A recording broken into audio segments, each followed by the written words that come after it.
Hello and welcome to Patrick's Models and Transport. So, some more work on the Lima SNCF BB6700 class. Before, as I was waiting for the soldering iron to heat up, I cleaned all the components of the pickup bogie. It's nice and clean now.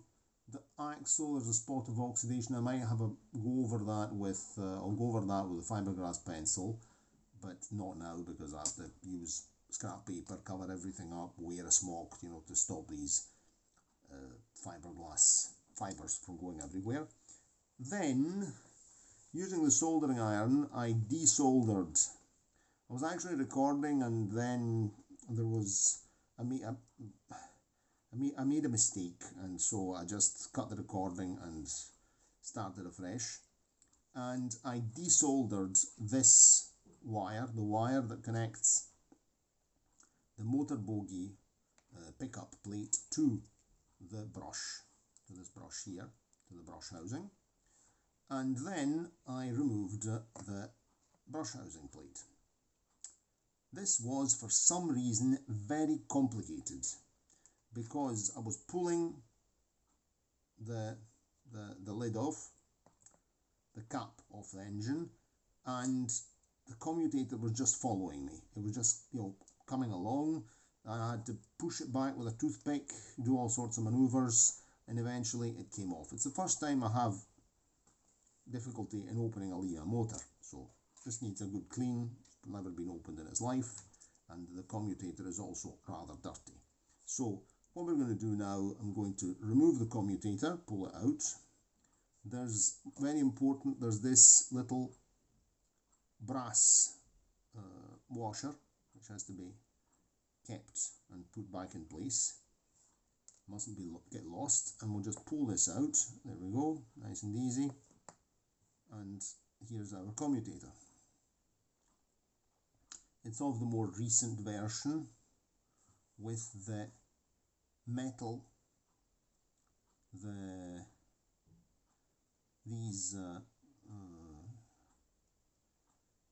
iron poles here. So where these are covered in plastic, they've got a plastic coating, you can see. So these don't get rusty, which is something less to clean. Okay, and now I will give this here a clean. We'll just leave it out and we'll give it a clean with the usual method, which is lighter fluid. If I can get my lighter fluid and my cotton buds, we'll give this a really good clean. I mean, this is old hat, it's all been done a million times before, cleaning a Lima motor, but let's just do this. We'll remove the washer, being very careful not to lose it. I'm going to even just knock it on a bit of paper, there we go. Note that the washer has got, in time, this washer tends to get a shape. So it's got the convex part is outside. So the convex part gets fitted like this, with a concave side towards the commutator.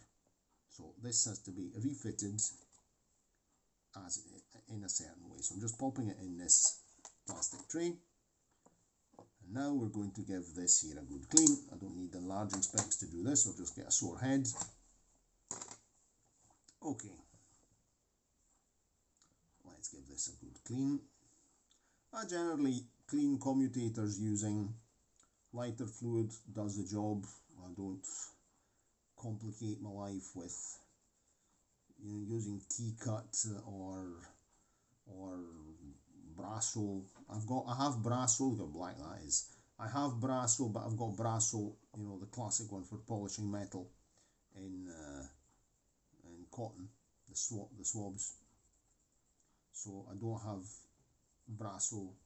Actually, I have the Italian equivalent in liquid form. It's called what's it called? I've forgotten. We used to use it. We were given it in the army to polish the brass belt buckles and things. Seedall it's called. But it's terrible. You have to dismantle your pattern 37 webbing belt.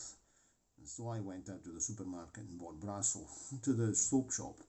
Brasso at the time was sold in Italy under another brand called Duraglite. They had a license to make it here in Italy, Duraglite. But now they went out of business, and so you don't find Brasso here anymore. So I have various tins that were brought to me by my parents when I went to Scotland last time. One of the times I went to Scotland, so I have a stock of Brasso, which I use for all sorts of things: polishing metal, removing labels, polishing scratches off plastic and things like that. So multifunction thing. So there's the commutator, is coming nice and clean, just with lighter fluids in end. It does the job.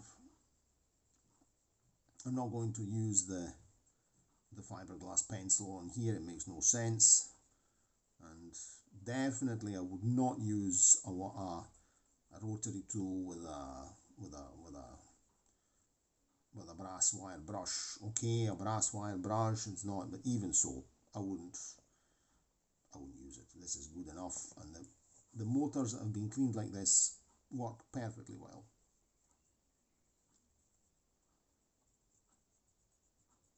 Maybe if I had to do, I don't know, 10 a day, but I don't have to do 10 a day. I find that if something is really very, very, very dirty, I'll use a spot of contact spray, contact cleaner.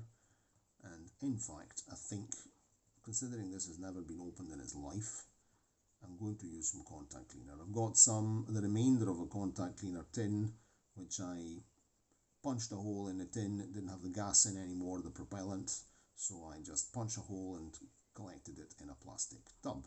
So I'm going to go and get that now and give it a go. There are some, it's like coming nice and shiny. It's not bad. It's not bad at all. Let me get that other thing. Oh, my back has been sitting too long. It's getting warmer, I'm in the shorts again. So it's Jedi Master shorts. Where is it? Where is it? Ravvivante elettrico.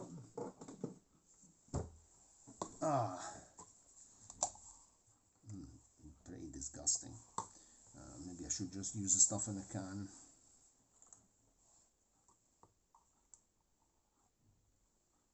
I will finish this off.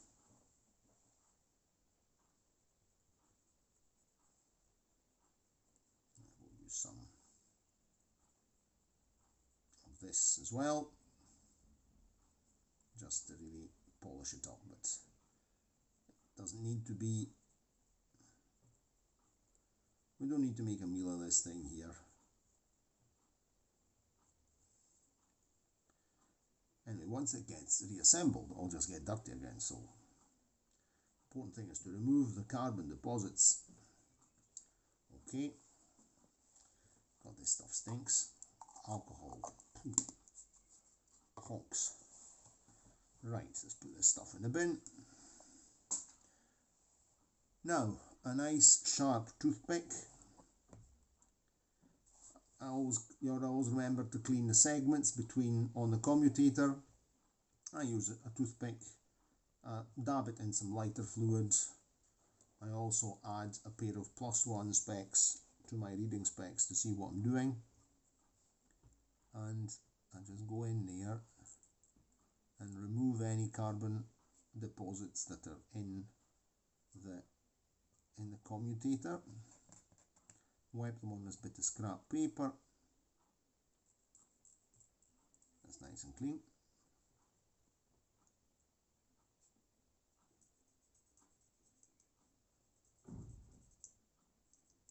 Okay, that's nice.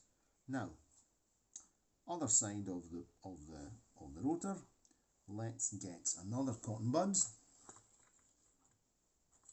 and we'll just give the main gear here a quick clean to remove any grease. But Lima locomotives were never lubricated from the factory. In fact, they say they don't need lubrication, nylon gears, etc., etc. This is quite a quiet locomotive, I have to say. It's not a noisy one, but I've noticed that a Lima locomotive will work better if you put a spot, but really a spot of technical petroleum jelly on the gears. Really a tiny quantity. So well, as we do this job, you'll see the quantities I put, but really a very small quantity. You don't want to over lubricate these things, but it really makes them run quieter. They don't, there's really, this locomotive here, this one, the E424, has a fantastic motor. It's really very quiet, very smooth running, and it can run at really low speeds. It can crawl. Of course, a Lima motor always needs a wee bit extra power to start, but then with a good regulator, for example the Pico regulator, it's absolutely fantastic. So all this thing that, you know, they can't be controlled. Okay, I believe that, I mean, I'm not into digital.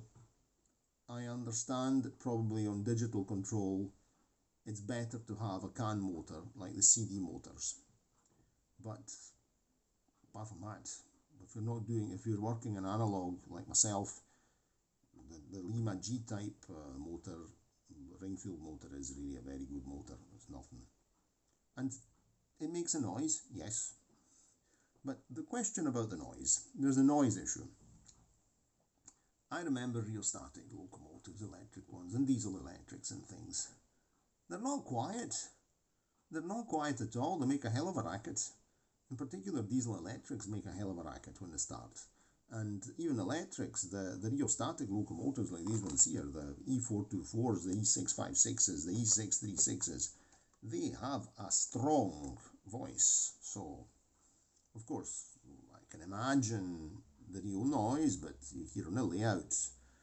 I always say that this kind of motor here imitates imitates a powerful electric or diesel locomotive quite well.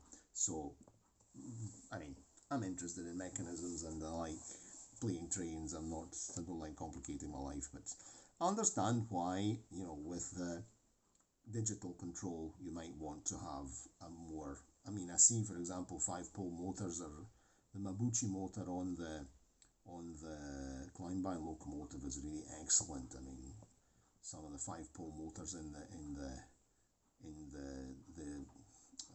UF locomotives are also excellent. So I always give the inside of the Ringfield magnet a clean, just to remove any traces of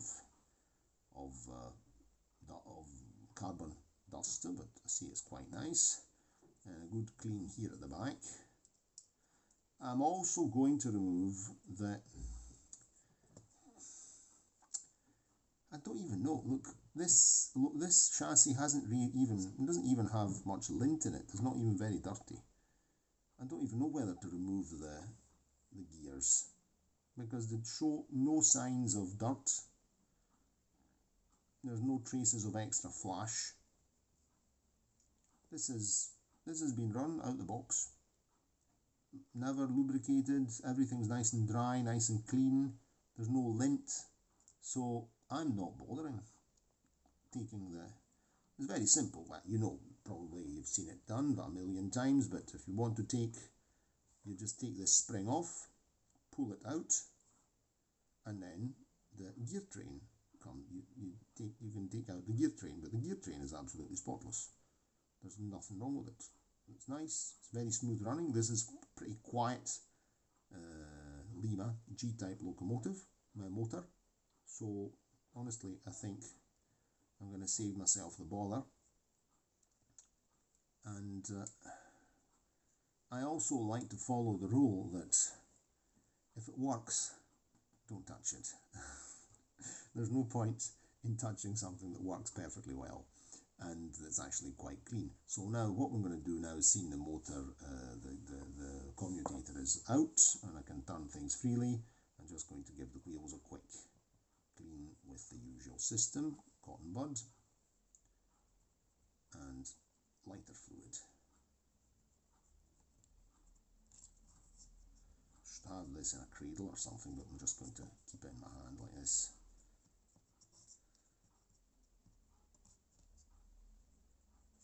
very dirty. Very, very dirty.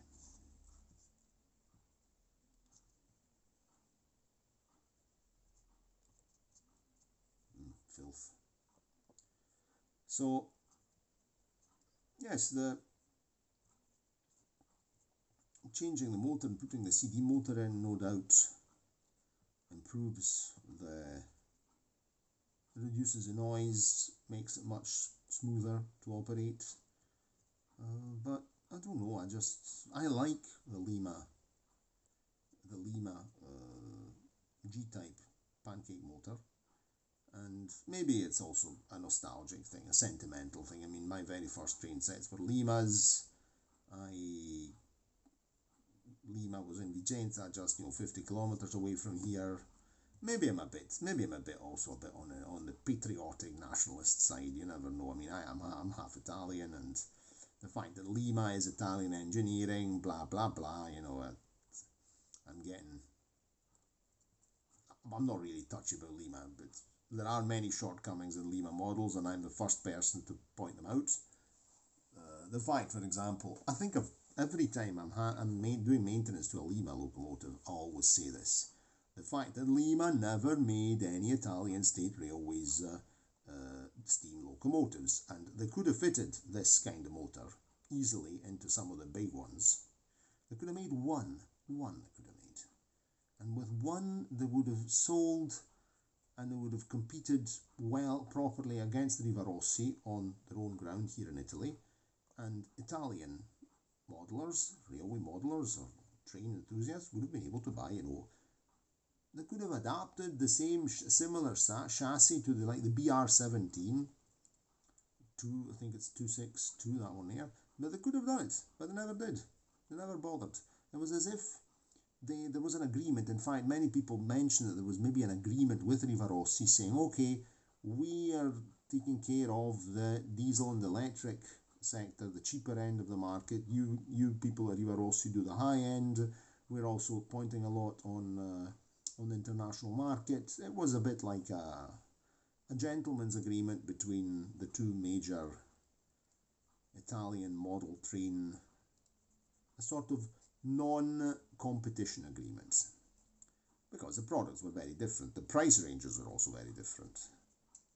And in the case of Rivarossi, the scale, the HO scale interpretation by Rivarossi, in particular for the Italian products, was 180 instead of 187. Then, and so you were, a captive customer. If you wanted to run Italian steam in particular, you had to go to Rivarossi, and so you couldn't use it compatible Lima stuff. Lima instead was correct, proper 187. But I'm beginning to be a bit repetitive. I tell this story every time I'm dealing with Italian stuff, even if this is a French locomotive, but it's still a Lima. It's still Lima technology. It has, anyway, the chrome plating is a bit worn out. Some of the brass is shining through, so it's had some working hours, this chassis. But it's very clean. It wasn't run on a carpet. No traces of lint, no traces of dust. The traction tires seem to be quite used and extremely dirty. It's absolutely filthy. Anyway, this is the usual technique of cleaning. I like Lima traction tires because they're very long lasting, very resistant. They generally don't break, and even when they're old, and these are the originals, they don't break. They stay on, and they can even slip. I mean, in my case, a wheel slip is a natural event in a locomotive, so I actually prefer no traction tires, if you ask me. But in certain cases, it's impossible. You have to have traction tires of some kind. Otherwise, you would have to increase the weight of the locomotive, and look at the dirt there, it's terrible. Very dirty. I'll just clean this one here. I'm not going to sit here. I don't think you're really so exciting to see Anyway, lighter fluid is wonderful stuff. And lighter fluid is very good because it doesn't damage rubber, it doesn't damage plastic, it doesn't damage anything, and it's also cheap. I buy this one here either at the tobacconists or at the big Chinese store. They also sell cigarette lighters, lighter fluid, papers. Of course, they don't sell tobacco. In Italy, tobacco is sold only at the tobacconists. You can't buy any tobacco-related products at the supermarket or at the newsagents. You go to the tobacconists. That's an information.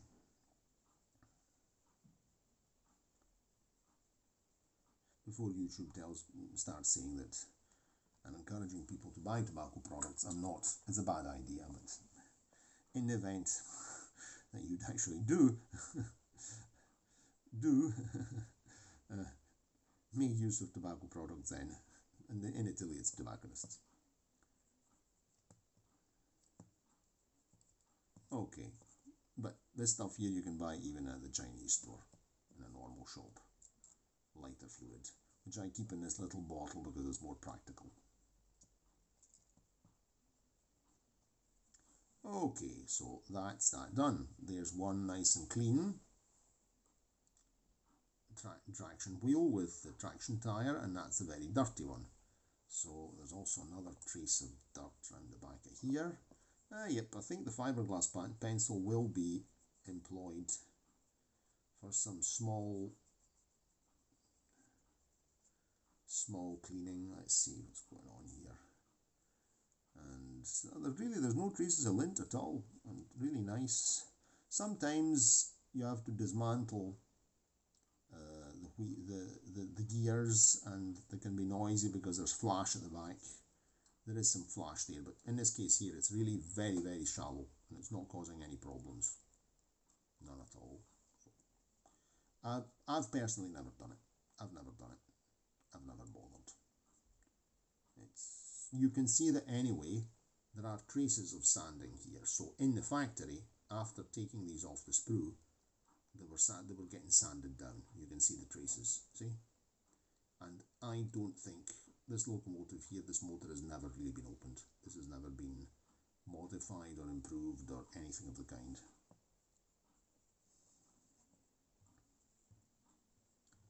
So, okay, I still have this one here to do. One last thing before we switch off this video. Now, oops. Yep, the other thing I have to do, of course, and we can do this together, is clean. This is very dirty, of course, because you'll get all sorts of dirt, dust from the carbon dust from the brushes. The brushes are here. I'm going to steep these in this container, give everything a good clean, and I'm going to clean the brush housings right now. So let's just get this here, give it a good clean with lighter fluid.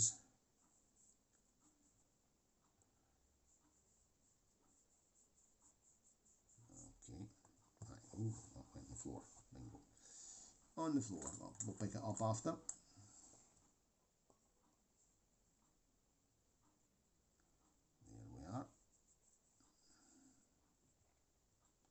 Now, what I usually do, I take a pair of scissors and I cut my cotton bud down. Oh, nobody knows where that went, over there. That way it's squeezed down a bit like that. Wet it again and go in here and really clean out the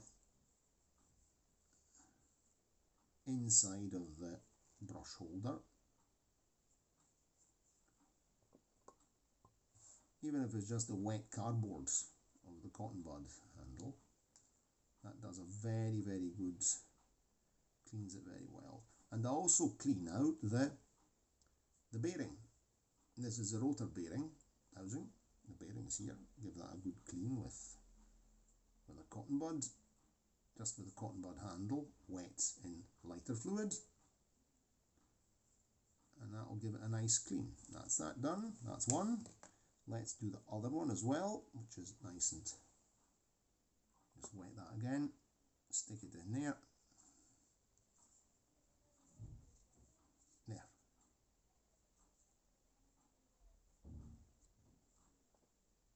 Okay. Perfect, that's nice and clean and nice and shiny. So that's the motor cleaned out. Now I'm going to remove this cable here. Just one last thing before we finish. We'll give the outside a clean as well. There's various dirty bits here.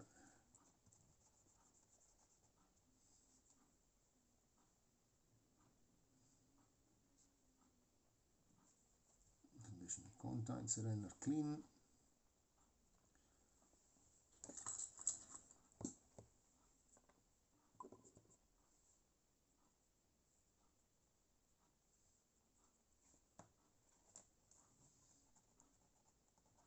Right, now, of the brushes, this is the brush that is powered by the motor bogie, by the pickup bogie. This is the brush that's powered by the motor bogie, okay, by this copper wire. So just to not, belt and braces, not to forget, I'm going to make a wee dot here, which will just remind me that this is the one from the motor bogie, from the pickup bogie, and that way I won't get mixed up when it's time to reassemble. Apart from the fact that it would be pretty difficult to get mixed up, but let's just remove this nasty piece of soldering here, so we're at it, and then I've finished and I'll go for my dinner. There, this needs fixing up. This also needs cleaning, and that's us.